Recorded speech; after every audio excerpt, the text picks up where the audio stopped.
Je remercie Madame Di Carlo pour son exposé. Je donne maintenant la parole à Madame Joyce Msuya. Merci, Monsieur le Président.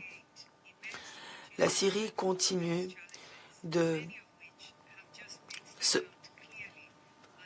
heurter à des défis colossaux et complexes, malgré les possibilités immenses qui s'offrent à elle aujourd'hui. Madame Di Carlo vient d'en parler très clairement. Mais aujourd'hui,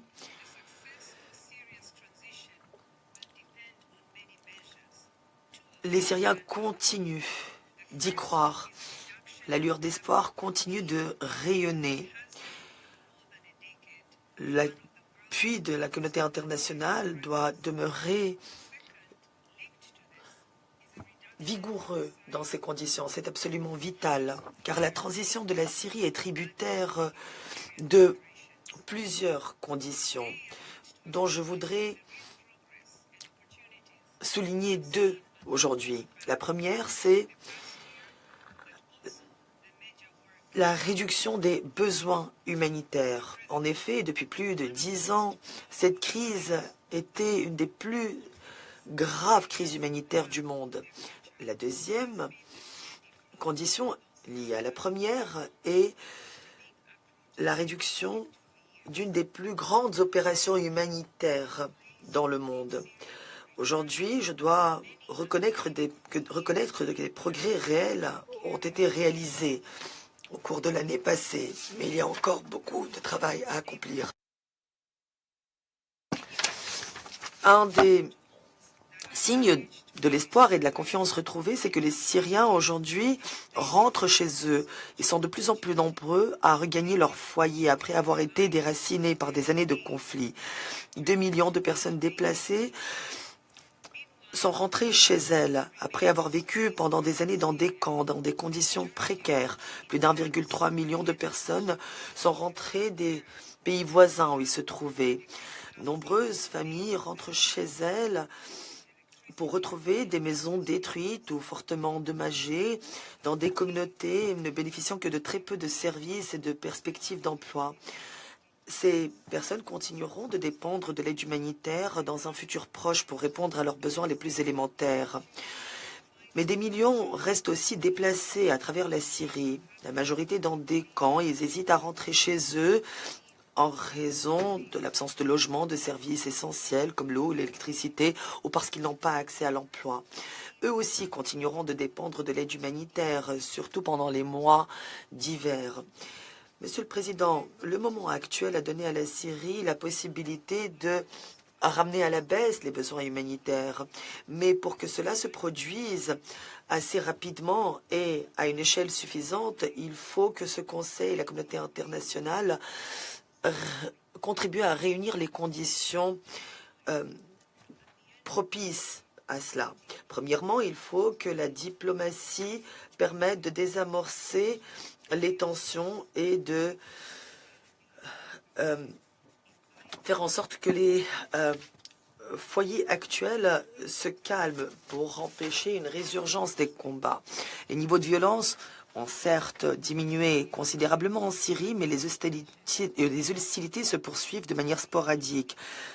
Plus de 155 000 personnes restent déplacées à la suite des combats qui ont eu lieu à Soueida en juillet. Fin novembre, 13 personnes ont été tuées et 2000 affectées par les frappes aériennes et les affrontements à la suite de l'opération militaire israélienne à Beijing dans la périphérie rurale de Damas. L'attaque de la semaine dernière à Palmyre et d'autres attaques présumées de l'EIL ces derniers mois illustrent aussi la situation fragile qui prévaut dans de nombreuses régions. Au-delà de l'impact humanitaire immédiat, ces violences privent la Syrie de la stabilité dont elle a si désespérément besoin pour que l'on investisse dans son développement. Deuxièmement, il faut appuyer ces investissements. La Syrie a fait des avancées remarquables. Elle a réintégré la communauté internationale. Il faut aujourd'hui que les sanctions unilatérales soient allégées. C'est déjà le cas, mais il faut aller plus loin. Les humanitaires ont pu reprendre leurs activités à grande échelle en Syrie grâce à la résolution 2664 et d'autres dérogations au régime de sanctions unilatérales. Mais l'allègement des sanctions devrait faciliter nos opérations encore davantage.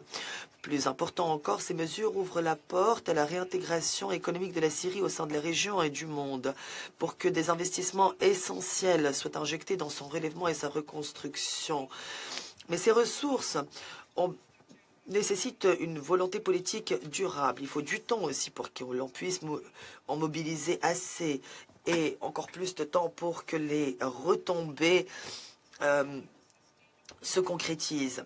Mobiliser des financements ciblés et tangibles aux fins du développement en Syrie pour aider les plus vulnérables et pour que surtout les plus vulnérables ne soient pas laissés pour compte, pour rebâtir la confiance dans l'environnement sécuritaire, financier et juridique de la Syrie sera également essentiel si nous voulons que les besoins humanitaires diminuent. La transition de l'aide humanitaire à un relèvement à plus long terme, à la reconstruction, nécessite le soutien d'un large éventail de partenaires pour appuyer les efforts dirigés par le gouvernement actuellement. Pour ce qui est des Nations Unies, un nouveau cadre de coopération pour le développement durable est en cours d'élaboration pour aider le pays dans les années à venir et pour que cette aide soit alignée sur les priorités nationales. Dans l'intervalle, là où nous le pouvons, avec nos partenaires, nous continuerons d'accorder la priorité aux activités humanitaires pour favoriser ce relèvement. Monsieur le Président, étant donné l'ampleur des besoins et le temps nécessaire pour que les efforts de développement, ou les efforts en matière de développement plutôt, prennent racine, il faut étendre l'aide humanitaire dans un futur proche, dans l'immédiat. Donc, au cours de l'année passée, nous avons pu trouver un moyen plus efficace de travailler sur place. Nous sommes passés d'une opération exceptionnellement complexe à des opérations plus facilitées, plus fluides. Des pôles infranationaux maintenant rendent compte à Damas et notre nouveau coordonnateur humanitaire est arrivé la semaine dernière. Si nous pouvons continuer d'apporter cette assistance cruciale depuis la Turquie, ce mois-ci, nous compléterons aussi le transfert de l'opération transfrontière à un recours plus standardisé à des mécanismes commerciaux, ce qui démontre que la situation s'est normalisée avec des retombées positives sur les voies d'approvisionnement et les achats. J'aimerais remercier d'ailleurs la Turquie qui facilite ces opérations. Plus de 65 000 camions des Nations Unies ont pu être acheminés depuis 2014, ce qui a été une aide vitale pour des millions de personnes. Aujourd'hui, nous pouvons atteindre plus de personnes dans plus de régions plus aisément. Et nous avons également renforcé notre communication régulière et pratique avec Damas au niveau local, notamment pour les procédures humanitaires facilitées par les ONG. Nous pouvons organiser des évaluations plus rigoureuses des besoins. Nous pouvons aussi mettre en place un plan d'intervention à l'échelle nationale en cas d'urgence et nous pouvons apporter un appui technique à plusieurs secteurs. Grâce à ces améliorations, nous pouvons maintenant atteindre 3,4 millions de personnes par mois, 25% de plus que l'année dernière, malgré des niveaux de financement moins importants. Mais notre appel humanitaire pour 2025 n'est financé qu'à 30%. Il y a encore des millions de personnes que nous ne pouvons pas aider. Ce déficit nous oblige à réduire les montants d'aide et perturbe une assistance essentielle. Il faut donc prendre des décisions difficiles et réorienter les priorités. Les bailleurs de fonds, néanmoins, continuent d'apporter un soutien généreux. J'aimerais d'ailleurs saluer l'Union européenne, le Royaume-Uni et les États-Unis, les principaux bailleurs de fonds de nos opérations humanitaires. La semaine dernière, le coordonnateur des secours d'urgence a alloué 18 millions de dollars à la Syrie grâce au CERF. Nos équipes complètent également leur évaluation des besoins multisectoriels à l'échelle du pays. Des évaluations nutritionnelles et alimentaires ont été réalisées et mises à jour, ce qui nous permettra d'apporter une aide encore plus ciblée pour 2026. nous allons publier ces informations début 2026. Mais nous savons que les besoins restent colossaux et le resteront l'année prochaine. Si les financements n'affluent pas, plus de personnes devront être privées d'aide et les besoins ne feront qu'augmenter. Mes collègues en Syrie ont parlé récemment à Rawa, une femme, une mère célibataire qui est rentrée de la Turquie avec ses 2 enfants dans son village à Hama. Elle lance une petite entreprise pour enfin donner à ses enfants l'avenir qu'ils méritent. Son histoire fait résonance à celle de nombreuses femmes en Syrie qui veulent reconstruire leur vie, aider leur pays à se relever.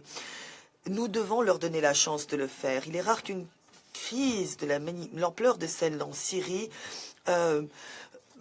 offre